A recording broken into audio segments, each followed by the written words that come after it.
nice. Room service if I like, I order twice. Hibachi, got the gravy on the rice. Pittsburgh Steelers fans, welcome into this edition of the Steelers Q&A. It's a Thursday night.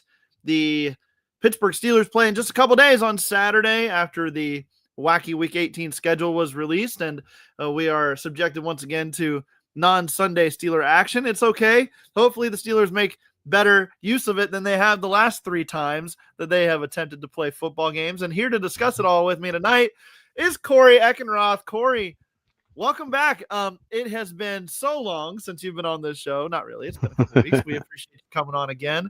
I know I enjoy talking to you. I know the listeners enjoy getting to chat with you here on this show. That's what the show's about. If you're new to the Q&A, we are answering your questions. We're taking your thoughts, and we are making a show out of it here on the Steel Curtain Network. And Corey, welcome in. I hope you had a great holiday Christmas, New Year's, but back at it, right? That's how it goes.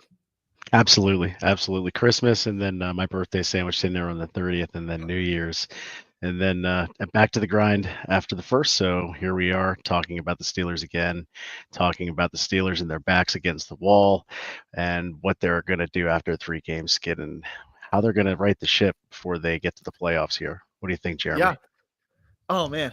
So are you like me? Let me ask you this. When the Steelers just lay an egg, I don't want to hear about it. Like from the national media or like the podcasts I normally listen to. Like I'm a big Heed the Call podcast fan. I really like that show.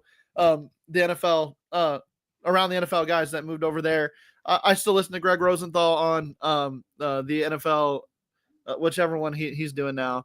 I can't remember the name of that one, but I listen to Mina Kimes. I listen to some of these national hosts, and I just don't want to hear it from those guys, after the Steelers lose like that. So I am strictly Steel Curtain Network, the people that I communicate with and talk with about the Steelers. Are you the same way, or do you like to hear the dirt and hear the shade getting thrown all over the Pittsburgh Steelers? How do you feel about that? So the one guy I think I like listening to the most is Colin Cowherd, because that dude loves to talk so much trash on the Steelers. Yeah. And this season as they've done so well, he's had to eat so much crow about Russell Wilson. Yeah. And so it's always been interesting to see his takes. But recently, with this 3-game skid, he's, back to his old antics about hating on the Steelers. So we'll see how that goes. But, this team struggled through 3 games in 11 days like we thought that they were going to. It's it's the NFL. Attrition sets in. Maybe the Ravens had the same amount of games in the same amount of days against the same type of quality opponents.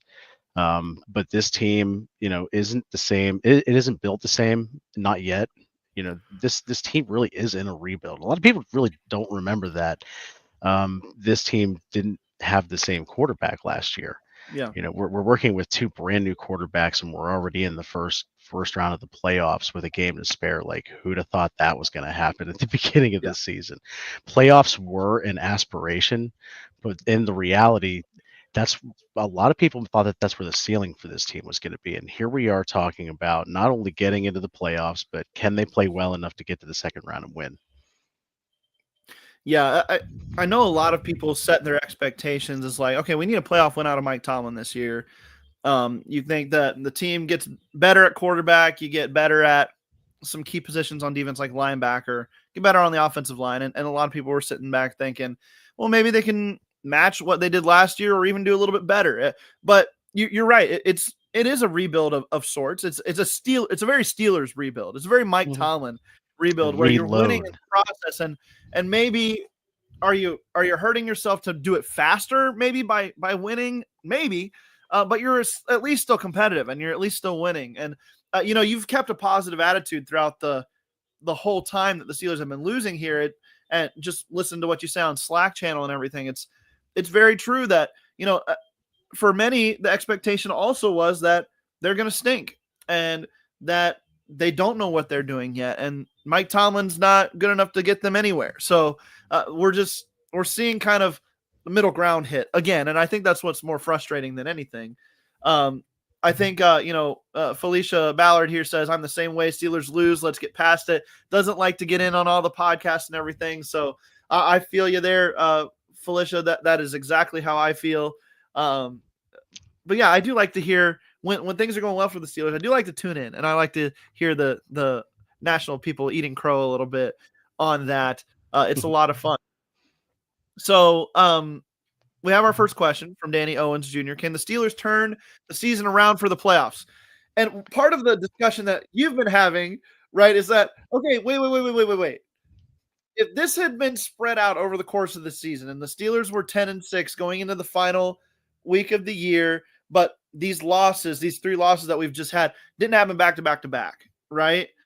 How would we feel? Would we feel a little bit different about it? This kind of was the expectation. Maybe an 11-6 football team, maybe pushing at a chance for the division, but not quite there yet. Maybe we talked about that. So are we kind of just being caught up in the moment here a little bit, Corey, or is turning the season around what needs to happen? Or is this kind of what we expected from Pittsburgh? It just all seems to be happening at once here.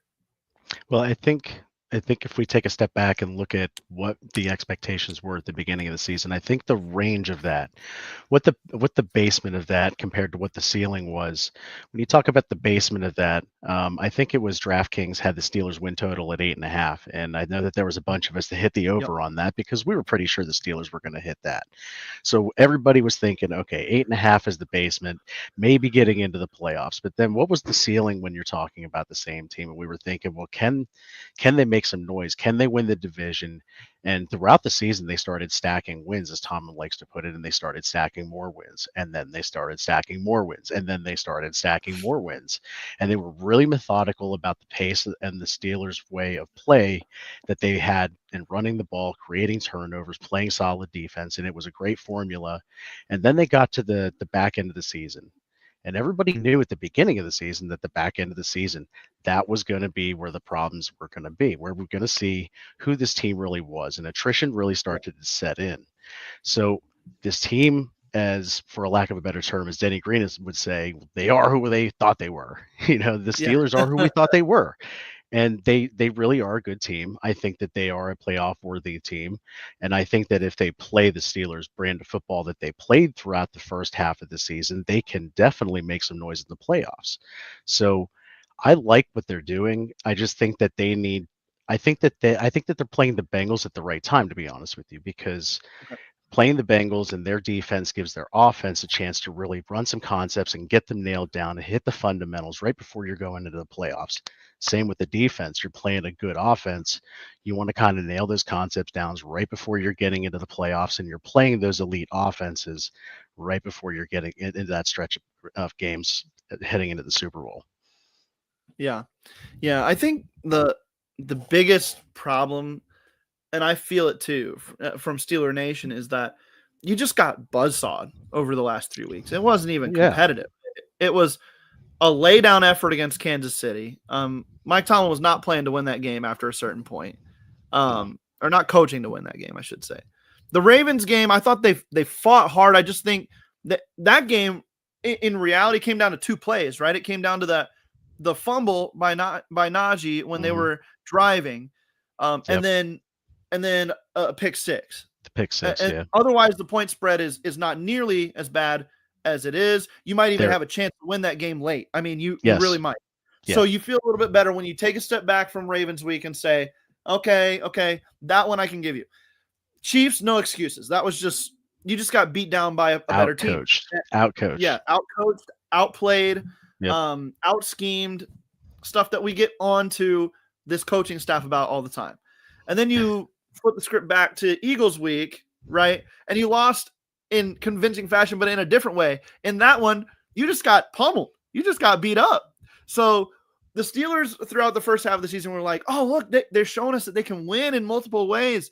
Well, now the Steelers have shown us the last 3 weeks that they can lose in multiple ways, and then they can lose convincingly in multiple ways, and it wasn't any fun. So I think that's where, it scares me a little bit. I have full faith that, good grief, the Vegas did Pittsburgh Steeler fans and this whole crazy Steeler nation that we are a huge favor by making Mike Tomlin Steelers a 2-point underdog at home in the finale against the division rival. I mean, Mike Tomlin doesn't lose those games, right? Until Nope. maybe he does, and then we'll all be really pissed. But I just think that, I just don't know, man. I think that the odds makers did the Steelers a favor by giving that bulletin board material to the Steelers. Can they respond though? Can they go in at home against Cincinnati, double down on their win from a few weeks ago, and kind of right the ship? For all of the naysayers and the trash talk of the team the last few weeks, that happens, and you go into the playoffs feeling pretty good, right? Against Houston, right? You feel pretty good about that. Well, I'll tell you what. I think Najee Harris is going to play with a chip on his shoulder because at the beginning of the season he didn't get his 5th year extended. So this very may well be his last home game. A lot of people really aren't talking about that. So if that's the case, like he's going to be running like a man on fire trying to get his extension. And the Bengals happen to be a team that he actually plays well against. So I expect to see a heavy dose of Najee. I expect to see a heavy dose of Jalen. And, I fully expect the Steelers to really milk the clock, control the ball, play the Steelers' way. It'll really come down to, can the defense respond, because they've been playing very poorly the last couple of weeks. So yeah, the defense is a bigger concern of mine than the offense is, to be honest with you. I agree. And for me, that spells trouble for Mike Tomlin, in my opinion.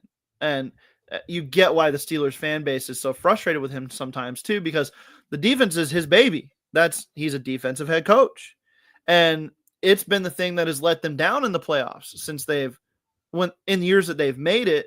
They've given up an average of, I think, 42 points a game in their since 2017, since their last win in the playoffs. I mean, that's not Steelers football. That's not Steelers football at all. And so, oh man, that's where it gets tough, where you're like, okay, Mike, if your defense isn't what it is, like you could give the Steelers a pass. I think we kind of did that last year because the offense just sucked, right? And the defense wasn't bad the whole year. And then Buffalo's going to score 30 points. That's just what they do with Josh Allen. You were in that ball game, right? At a point, but the offense just wasn't going to cut it. They were in that game into the fourth quarter. Yeah. And with an offense that was like, what are we doing? Right. We're down to Mason Rudolph here, and now down to Mason Rudolph. Maybe if they had Mason Rudolph all year, they would have been not the 7th seed in the AFC playoffs. I don't know. That there's people who have that conversation too, but I don't know, man. I just think that the Steelers have a chance to change their narrative here. But I agree with you. It starts on defense, and if the offense can complement that, that's all we've been asking them to do all year, is just complement the defense, then I think the Steelers are still okay. And they have a shot to make some noise this month when it really matters for Steeler Nation. So there's a comment here from Felicia Ballard. Mike Tomlin says, we don't live in our fears, but the way they've been playing, shouldn't we be fearing? I mean, yeah, there's reason for us as fans to fear of the outcomes. But she says, I still have hope. I think that's kind of how a lot of us feel. Still have hope that they can turn things around. I certainly do. And Corey, I believe you do as well, based on our conversation so far. We're going to take a quick break. We're going to do a little bit shorter show this week. People are tired. I'm tired. My computer's tired. That's part of the other reason. But we're going to take a quick break here. If you're listening live, obviously we're not going anywhere like normal. If you are listening on audio, quick ad break here, and we will be right back with more Steelers Q&A.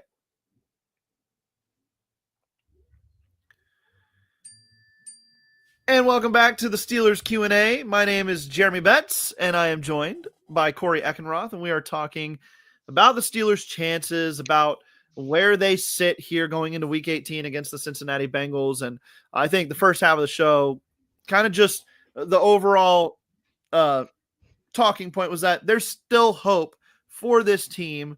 Any team with a fan with that many terrible towels on the wall behind him and that much black and gold going on in this room behind him, they've got something going for them, right? I mean, that's just how it goes, Corey. I appreciate it. No, it's Yeah. we finally moved into this house a couple years ago, and the Nice. wife finally let me decorate.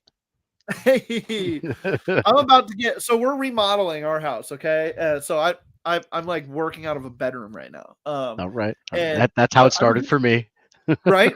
I usually go from the living room. It's okay, but eventually here, I think I'm gonna get like a little recording closet. Okay, so it's gonna be like a 5x6 space. It's not gonna be huge, but I'm gonna decorate the mess out of that thing. I'm gonna decorate the heck out of that thing. That's the way to do it. And so I'm gonna get one of those like wide vision cameras that gets like 360 of the room plus my face in some weird shape. So that way, when we're on these recordings, you can see every little piece of Steelers memorabilia that I have. It's gonna be fun though. I'm looking forward to that. So let's talk about a question here that we got from Danny Owens Jr. Thanks to all the listeners who are listening. 47 of you right now. Tell your friends to hop on and give us some more questions. We need more questions for the rest of the show here. So put those in if you've got one. Danny Owens Jr. says, do you think going to Houston and getting a win, then go to KC and catch the Chiefs coming off a bye week, or maybe even 2 because of resting players, may be a better option? I mean, that's probably best case scenario for the Steelers, but I don't know if that's any good still.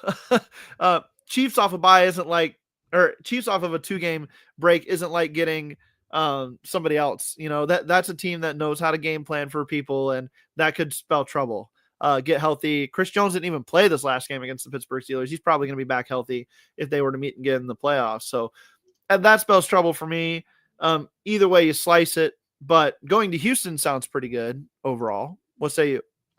I think going to Houston is, I mean, obviously I want to win the division and get that 3 seed and host a I would love game. it. That's our best case scenario, but now we're hoping on Bailey Zappi to bail us out, with Cleveland. So I'm not sure how that's going to go. But in the meantime, if I think our best case scenario would be to go to Houston and play the Texans. They've been hit with injuries lately. Stroud has kind of hit the sophomore slump a little bit this second season. Yep. The team is vulnerable, and the Steelers are very familiar with playing Joe Mixon. So if they can limit him, there's a very good chance that they can win that game. One of the other things that I was discussing in one of my upcoming articles for FFSN, I was talking about like some of the seeding that was going on, and if the Steelers can get the Texans, then there's a possibility that the Chargers could play the Ravens, and I'd actually like the Chargers' chances against the Ravens in a second chance there with big Wang Harbs playing little Wang Harbs in the Wang Harbs Bowl. But then the other game to that, if it comes down to it, would be it would be Denver versus the Bills, and Denver's got one of the best defenses in the league. They might be able, and Bo Nix is playing well enough that they might be able to beat the Bills, shock the Bills. They're a cold weather team that could go into Buffalo in January and actually beat the Buffalo Bills. So if all of the lower seeds happen to win, now Denver goes to KC, and they're a division rival that's already beaten KC this season.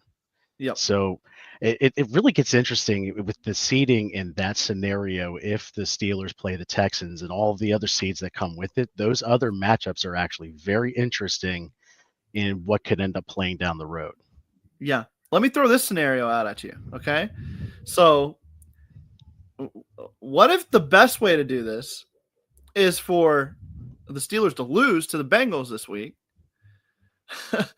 And then say the Chargers lose to the Raiders. You still get to go to Houston if you're Pittsburgh. Okay. If the Chargers lose to the Raiders, and then the Broncos lose to the Chiefs, then Cincinnati gets in.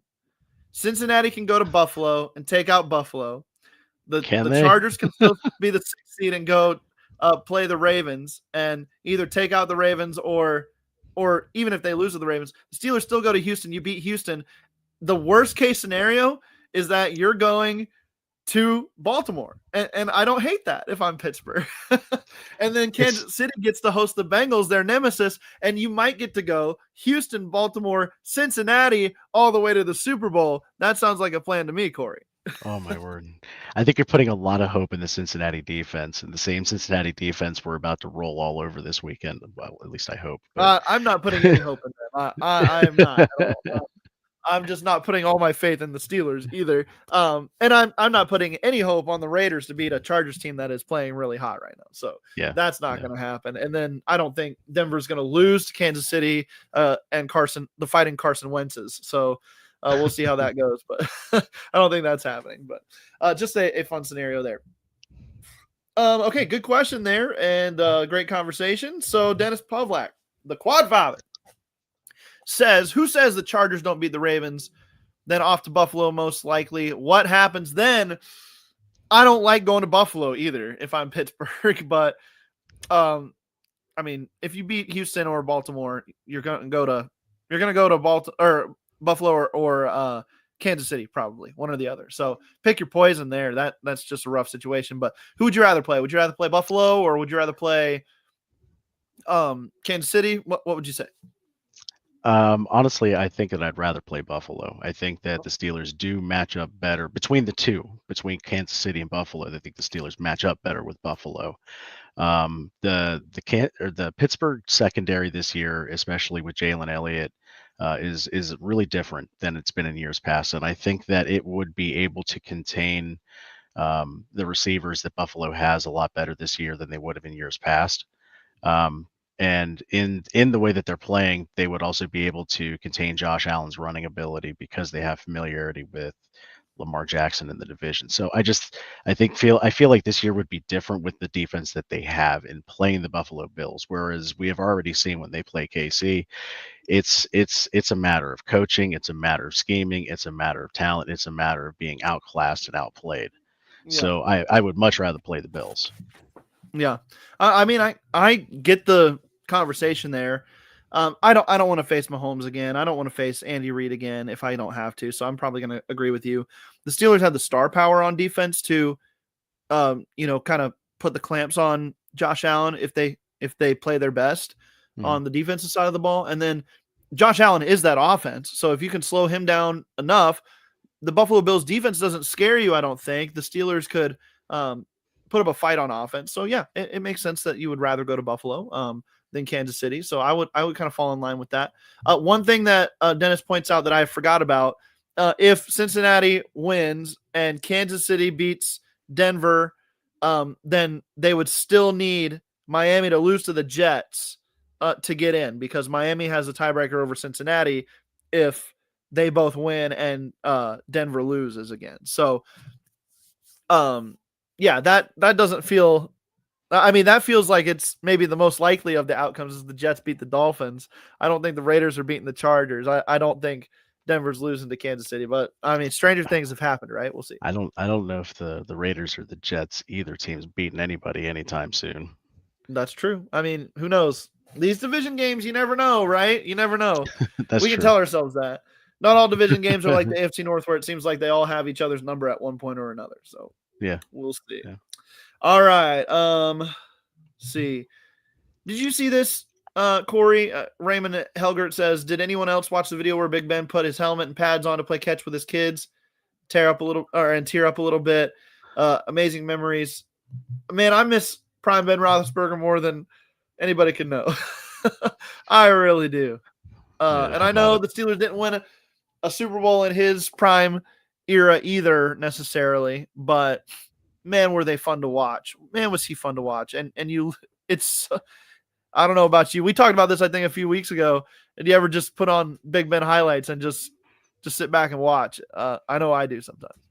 Oh, I mean, my feed, whether it's my X feed, my Facebook feed, my Instagram, it's Steelers highlights here and there. It's Troy Polamalu, It's Hines Ward, who, by the way, it's a shame that dude hasn't gotten in the Hall of Fame. Oh my word, it's a darn shame. What is going on with that? Yeah, I don't know what it's going to take. Not even being a finalist, like that just doesn't make sense. It's a crime at this point. But yeah, all those highlights with those guys watching the 2005, 2008 teams, And then even the earlier '90s teams before they got to Super Bowl 30, when they lost to the Chargers in the AFC Championship game when they were so close to winning that game. All those highlights. I love watching them all. I love watching all the old highlights. I love watching even the most mundane stuff. I was going through highlights the other night of basically James Harrison's coming out game against the Ravens, where he had like 3.5 sacks, 2 forced fumbles, 2 interceptions, a touchdown, and a whole bunch of other stats in a game against Joe Flacco that night. Oh yeah. And I just kind of watched the highlights from that game. So watching the highlights are always so much fun. Yeah, it feels like you're back on the couch watching the game again. To me, that's just such a nostalgic thing. Even though it wasn't that long ago overall, but in football years, it seems like it was a while ago. So, right. Here's a good question from Felicia talking about down the road this offseason. Which one are you keeping, Russ or Fields? Because we don't have a QB set for next season. Corey, I've made my thoughts known on this on other podcasts. I think that the Steelers, if things continue the way they have been in recent weeks, I think you move on from Russ. You don't pay him the big contract. I think you give Fields the cheaper contract to stay there and be your kind of entrenched starter, if you will, for 2025. And then you draft somebody, or you trade for JJ McCarthy, or you do something to bring in a young rookie type developmental piece there. And if Fields doesn't work out in 2025, you move on to the rookie, or you accumulate picks and you go get Manning in 2026 in your hometown draft, right? That would be incredible. So, but what say you? Which route are you going at the quarterback spot? And you can give scenarios depending on how the season plays out too. There's a lot of discontent with how Anthony Richardson's season in Indianapolis has gone too. Is there a possibility that he might be out in Indy, and is there a lure Stranger that things happen. Stranger things? I mean, we're obviously witnesses to that with these two right here that we're talking about. So I think between the two of these, if it's me, Russ is 30 something going on 90. He's not getting any younger. When is Father Time finally going to start kicking his butt? I surely wouldn't want to start giving him a whole bunch of money and then find out that his play falls off a cliff. Yeah. With Fields, the difference in play from Russ and Fields is the difference in why I would make this decision to keep Russ for one more year. If Omar Khan can find a way to keep him one more year, there's a decent set of quarterbacks that are going to be coming out next year in the draft. I'm an unapologetic fanboy of Penn State. I'm watching what Drew Aller's done and how he's developed over this season. He's looking good right now. I'm not saying that he's going to be a great NFL quarterback, but with the way that he moves and the way that he plays, it kind of reminds you of what Ben Roethlisberger did at Miami of Ohio. I'm not saying at all that they're, that's going to be his career trajectory, but the play style is similar. So it would be a good fit for the way that, Arthur Smith runs his offense. But I would keep Russ on 1 year. Fields, I would just let him go. I would let him test the market.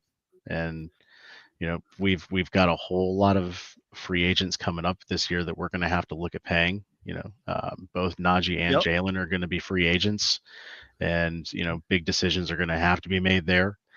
I know that I'm huge. I'm partial to keeping Jalen and letting Najee walk myself. Yep.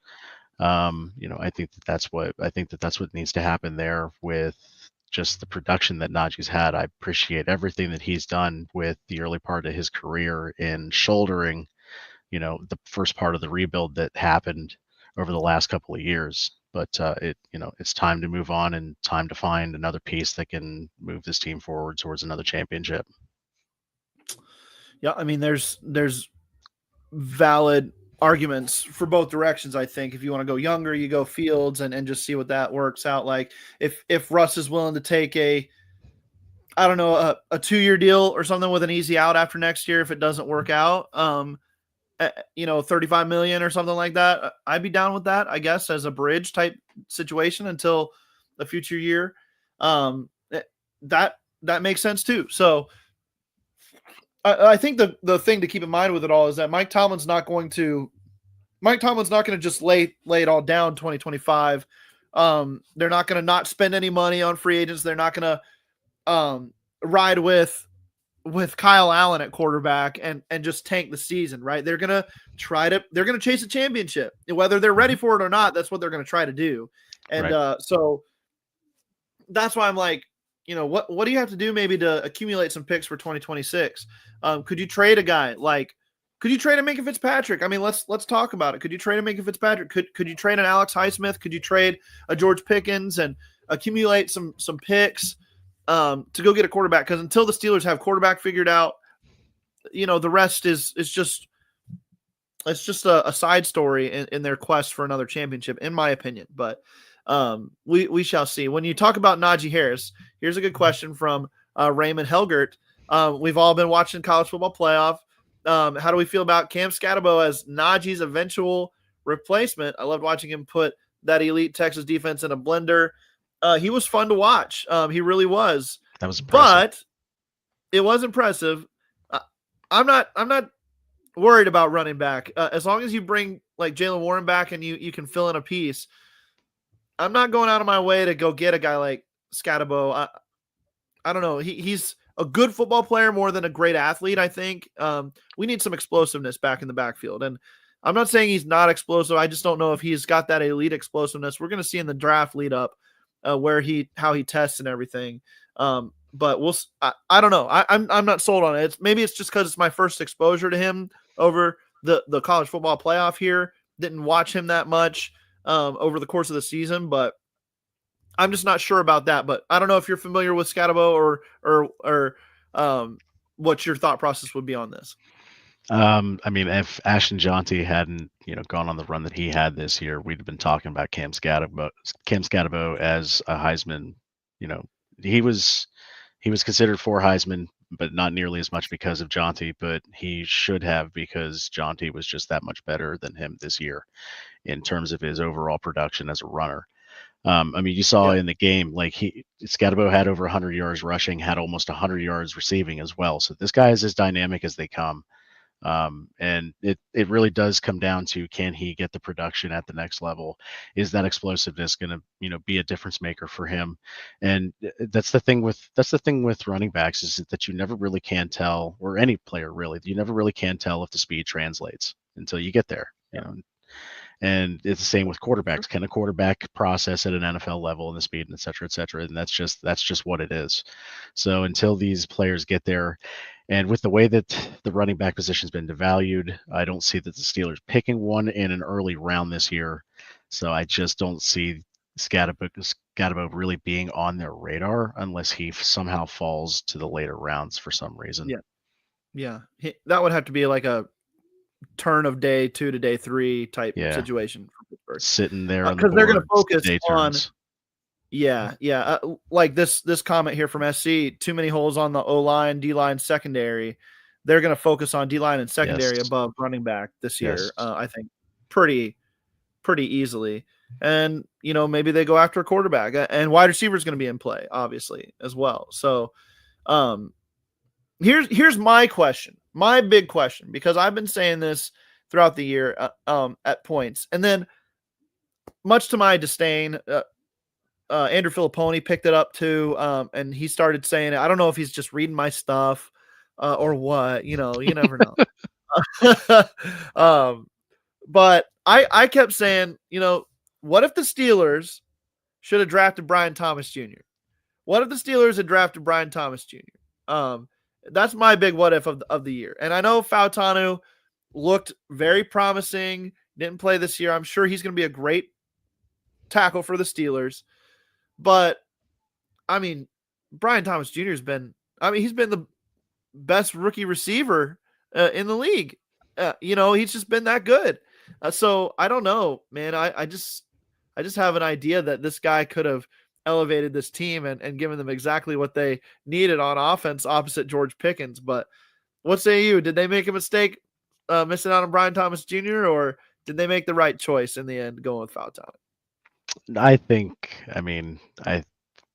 we've been looking at the turnstile that is Dan Moore Jr. for the last couple of games. So I think we already know the answer to how desperately we need Troy Fautanu.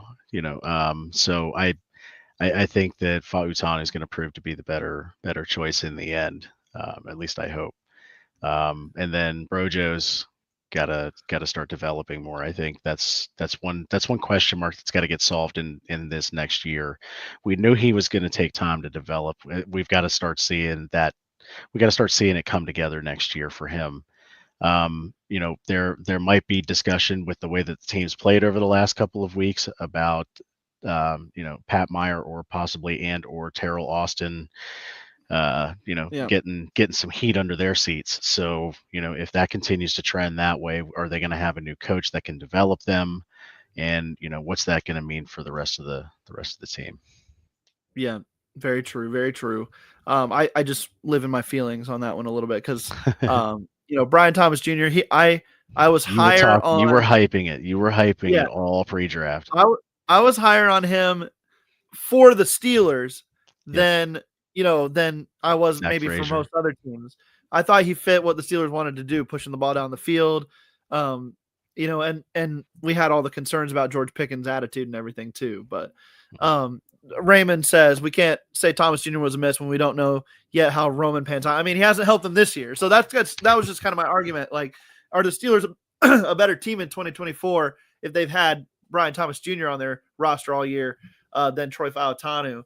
But hey, some of these what ifs we'll never know, right? So it's fun to speculate, but also it can be a burden. this team had a lot of players on IR this year, especially if you think about how many players started on the offensive line that went on IR. So there's going to be a lot of players that kind of take care of themselves, like James Daniels, and that contract's going to kind of take care of themselves. He's probably going to get released. Herbig may or may not stay depending on, how they feel about Frazier's development. And then obviously Fautanu is going to come back.